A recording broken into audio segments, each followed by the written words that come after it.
Hello दोस्तों, तो fluid mechanics के एमसीक्यू में पहला क्वेश्चन हमारे पास है 15 बार इक्वल्स टू डैश पास्कल। तो देखिए, बार किसकी यूनिट होती है? हमारे पास होती है प्रेशर की, और पास्कल भी होती है प्रेशर की। तो इसको आपस में जब भी कन्वर्ट करना है तो याद रखें 1 bar is equal to 10⁵ pascal, ये याद रखें।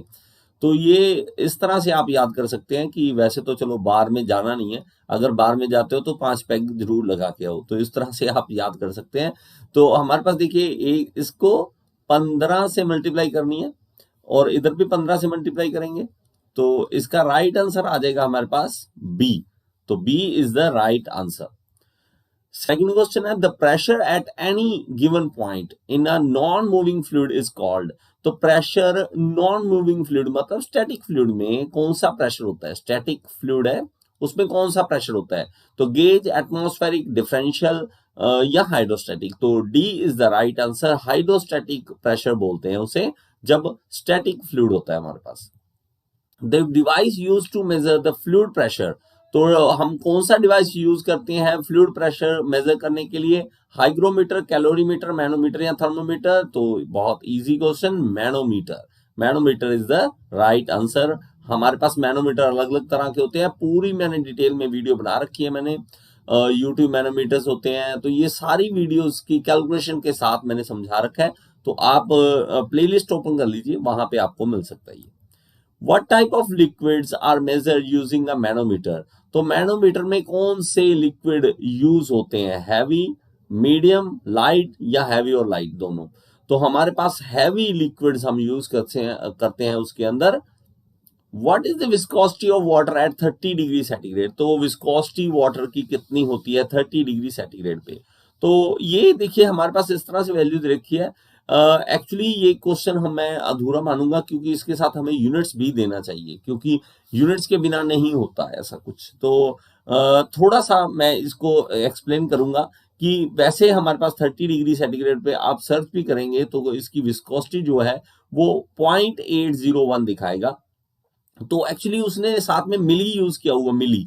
तो मिली यूज करने के कारण ये वाली वैल्यू आ रही है, ठीक है। तो विस्कोसिटी के यूनिट के साथ उसने मिली यूज करने के कारण हमारे पास 0.801 हमारे पास वैल्यू होती है विस्कोसिटी की। Which of the following is the correct relation between centroid G and centre of pressure P? तो हमारे पास देखिए, फुली समझ बॉडी है, कोई एक बॉडी है हमारे पास इस तरह से, और इसके ऊपर पानी है, यहाँ पे पूरा पानी है। तो इसका अगर सी जी यहाँ पे एक्ट कर रहा है, जी यहाँ पे है, तो कहता है पी मतलब सेंटर ऑफ प्रेशर कहाँ पे होगा? तो सेंटर ऑफ प्रेशर हमेशा नीचे होता है, याद रखें। सेंटर ऑफ प्रेशर जी से हमेशा नीचे होगा, प्लस ही होता है, कुछ वैल्यू उसमें प्लस होती है, उससे ऊपर नहीं हो सकता। तो P always below ji.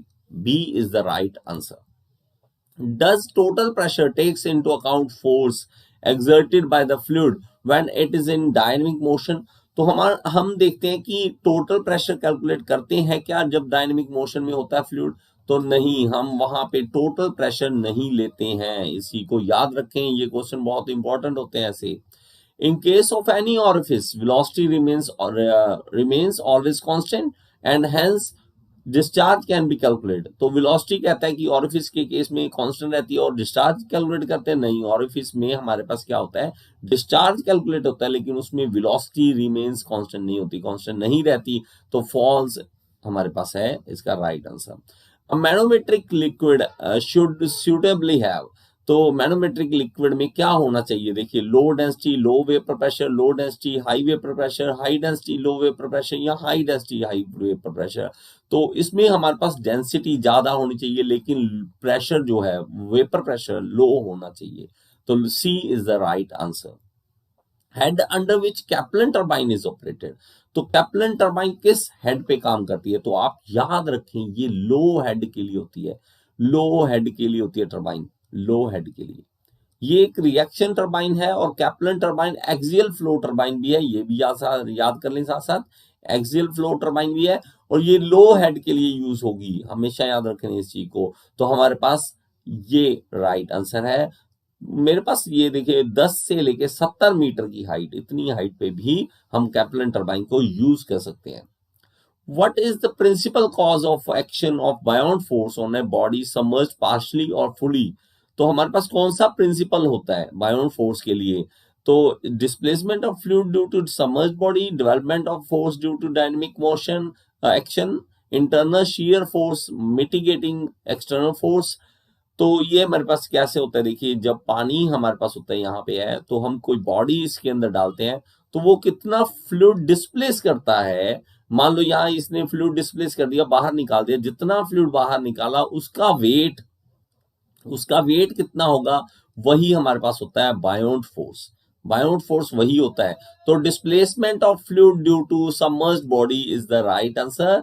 What happens to the buoyant force acting on a airship as it rises in the air? अगर कहता है कि एयरशिप है और वो ऊपर जा रहा है, हाइट पे जा रहा है, तो वहां पे जाके बायोंसी फोर्स का क्या बनेगा?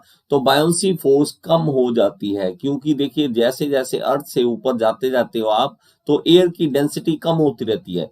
एयर की डेंसिटी कम होती जाएगी तो बायोंसी फोर्स भी कम होता जाएगा। ठीक है, इजी है।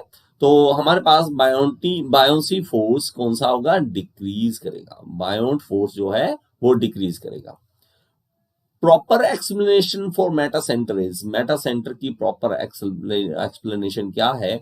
तो देखिए ये मेरे पास तीनों जो है डेफिनेशन वो हमारे पास मेटा सेंटर की होती है। मेटा सेंटर क्या होता है कि मेरे पास इस तरह से बॉडी है, वो ऑसिलेट कर रही है पानी के अंदर, तो वो जो जिस सेंटर के अराउंड ऑसिलेट करती है उसको हम कहते हैं मेटा सेंटर।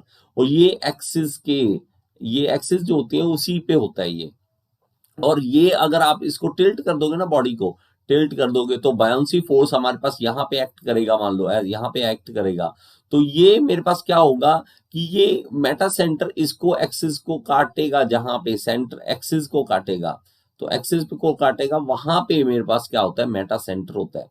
तो मेटा सेंटर जो है वो तीनों ही डेफिनेशन, आप इसको जरूर पढ़ें, तीनों ही डेफिनेशन हमारे पास जो है वो मेटा सेंटर की है। A hydraulic press has a ram of 30 centimeter dia and plunger of 10 centimeter. It is used to lifting a weight of 90 kilonewton. तो देखिए ये हमारे पास प्लंजर है और ये रैम थोड़ा सा बड़ा इस तरह से दिखाते हैं, और ये 10 सेंटीमीटर डायमीटर का है, 10 सेंटीमीटर, और ये मेरे पास 30 सेंटीमीटर डाय का है, 30 सेंटीमीटर डाय का है। तो इसमें कौन सा फॉर्मूला लगेगा? इसमें लगेगा F/A, क्योंकि यहाँ पे भी उतना ही प्रेशर होगा, यहाँ पे उतना होगा जो पास्कल लॉ ने समझाया हुआ है, W/A।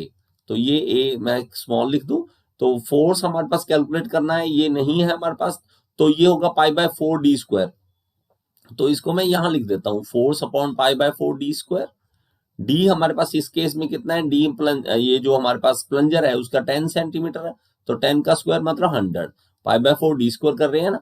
तो वेट हमारे पास वेट है 90 किलो न्यूटन, तो 90 किलो न्यूटन, 90 किलो न्यूटन, और यहाँ पे π/4d², डी कितना है? 30 का स्क्वायर, तो 30 का स्क्वायर मतलब 900 आ जाएगा, तो 900 आ जाएगा ये। तो π/4 कैंसिल आउट हो जाएगा, और 100 से ये 2 0 चली जाएंगी, और 9 से ये 10 आ जाएगा, तो 10 kilo Newton is the right answer. 10 kilo Newton is the right answer. Which device is properly used for measuring difference of low pressure? Low pressure का डिफरेंस देखने के लिए हम किसको यूज करते हैं? तो आप याद रखें, हम इन्वर्टेड टाइप यूट्यूब मैनोमीटर को यूज करते हैं। हम इस तरह से इन्वर्टेड टाइप जो होता है हमारे पास, उसके लिए उसको हम यूज करते हैं डिफरेंशियल मैनोमीटर, हम यूज करते हैं लो प्रेशर को डिफरेंस को देखने के लिए। Which of the following can not be the value of absolute pressure? तो एब्सोल्यूट प्रेशर की कौन सी इसमें से वैल्यू नहीं हो सकती? आप याद रखें कि एब्सोल्यूट प्रेशर कभी भी नेगेटिव में नहीं हो सकता, नेगेटिव वैल्यू कभी भी नहीं हो सकती, इसको याद रखें। तो मेरे पास इसका राइट आंसर है -1 बार, ये नहीं हो सकता, कैन नॉट आ रहा है। Can the flow inside a nozzle be steady and uniform? तो मेरे पास नोजल है यहाँ पे, इस तरह से मैं नोजल दिखाता हूं, तो ये कह रहा है कि ये स्टेडी और यूनिफॉर्म हो सकता है।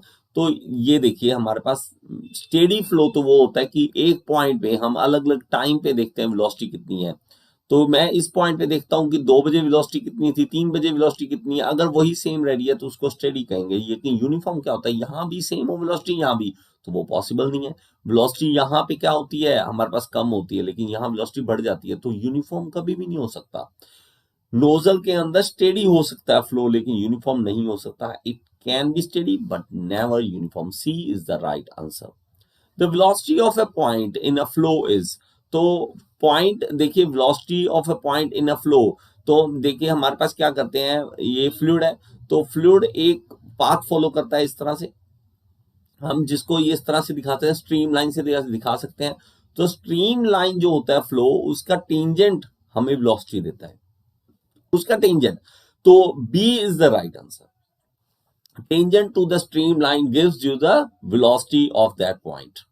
The path taken by smoke coming out of a chimney represents, तो देखिए हमारे पास चिमनी है यहाँ पे, तो चिमनी में से धुआं जो बाहर आ रहा है वो कहता है किसकी एग्जांपल है, क्या शो करता है वो।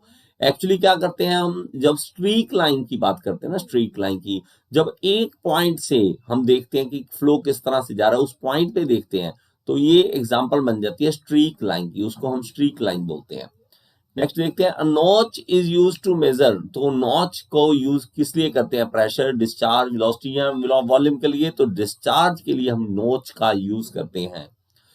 Flow of water through a hole in the bottom of the wash basin, तो वॉश बेसिन में जब पानी निकलता है, नीचे जाता है इस तरह से, तो वो किसकी कहता है एग्जांपल है, steady, uniform flow, free vortex या फोर्स्ड वोर्टेक्स, तो हमारे पास फ्री वोर्टेक्स की हमारे पास एग्जांपल है ये।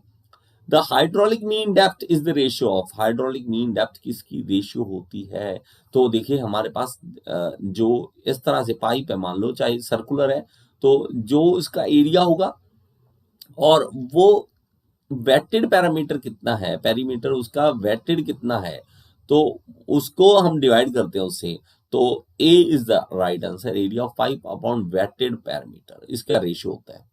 The value of coefficient of discharge is dash the value of coefficient of velocity, तो CD और CV के बीच में पूछ रहा है, तो CD हमेशा ज्यादा होता है, coefficient of discharge ज्यादा होता है, तो more than CV होता है। The hydraulic mean depth of for a circular pipe, तो सर्कुलर पाइप के लिए हाइड्रोलिक मीन डेप्थ कितनी होती है, तो मेरे भाई इसको आप कर सकते हो, ये अगर थोड़ा सा इसको क्वेश्चन को एडिट करना चाहिए, जब ये रनिंग फुल ऑफ वाटर लिख देना चाहिए इसमें, रनिंग फुल ऑफ वाटर, तो ये एक्चुअली पूरा नहीं है, इसमें पूरा बताना चाहिए रनिंग फुल ऑफ वाटर, ठीक है, फुल ऑफ वाटर ये होना चाहिए, तब उस केस में ये पूछ रहा है। तो ये देखिए एरिया, अब सर्कुलर पाइप है, तो हाइड्रोलिक मीन डेप्थ के लिए क्या है, π/4 d स्क्वायर, इसका क्या आ गया एरिया, और ये कितना पेरीमीटर इसका ये वेट कर रहा है, गीला कर रहा है, 2πr कर रहा है, मतलब πd कर रहा है, πd, तो ये d से d कैंसिल हो जाएगा, पाई से पाई कैंसिल हो जाएगा, तो d/4 is the right answer, d/4 is the right answer.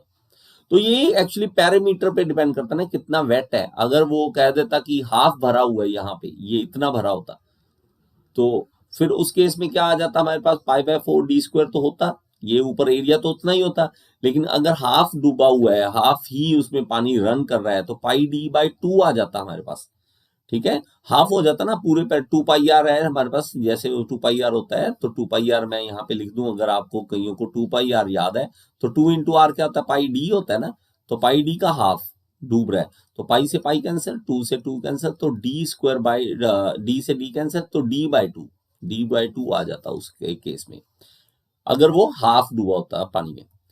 Horizontal component of buoyancy force is, तो हॉरिजॉन्टल कंपोनेंट कौन सा होता है बायोन्सी फोर्स का, पानी में जब चीज तैरती है तो हमारे पास ये बायोन्सी फोर्स होता है, तो उसका पूछ रहा है हॉरिजॉन्टल कंपोनेंट, तो कोई भी नहीं होता मेरे भाई, इसका कोई हॉरिजॉन्टल कंपोनेंट नहीं होता, क्योंकि ये वर्टिकली लगता है, सीधा ऊपर की ओर लगता है, कोई एंगल पे नहीं लगता, तो इसलिए उसका 0 होगा। The Bernoulli's equation is based on the assumption that, तो बर्नौलीज इक्वेशन में कौन कौन सी assumptions लेते हैं, तो इस पे क्वेश्चन आता है, प्लीज इसके सारी assumptions पढ़ें, जो भी आप इक्वेशन करें उसकी assumptions जरूर पढ़ें।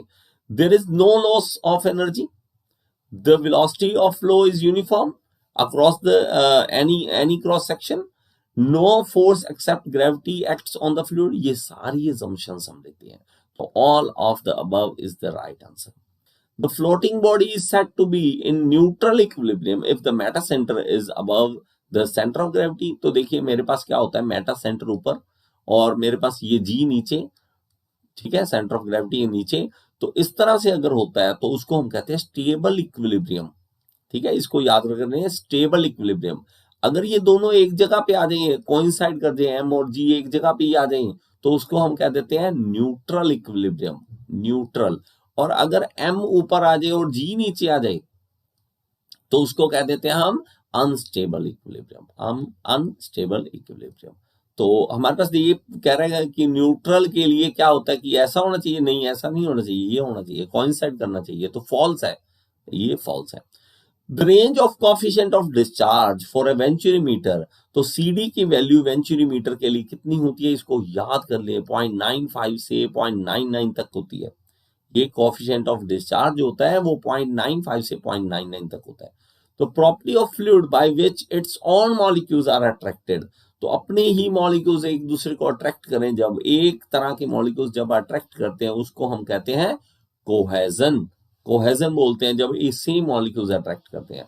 The normal stress in the fluid will be constant in all direction at a point only if, normal stress जो है वो सब तरफ सेम होगी जब क्या होगा, इनकम्प्रेसिबल होगा फ्लो, यूनिफॉर्म विस्कोसिटी वाला होगा, जीरो विस्कोसिटी, या इट इज एट रेस्ट।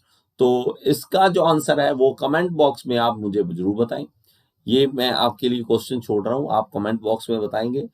मेरी बनाई और ज्यादा अगर आप वीडियोस देखना चाहते हैं तो लास्ट में थंबनेल आ जाएगा, उसके ऊपर आप क्लिक कर लें, वहां से आपको पूरी प्लेलिस्ट मिल जाएगी। इसके अलावा कोई टॉपिक देखना चाहते हैं तो YouTube के सर्च बॉक्स में आप लिख दीजिए टॉपिक का नाम और साथ में लिख दीजिए गियर इंस्टीट्यूट। अगर उस टॉपिक पे मैंने वीडियो बनाई है तो आपके सामने आ जाएगी। Thank you so much.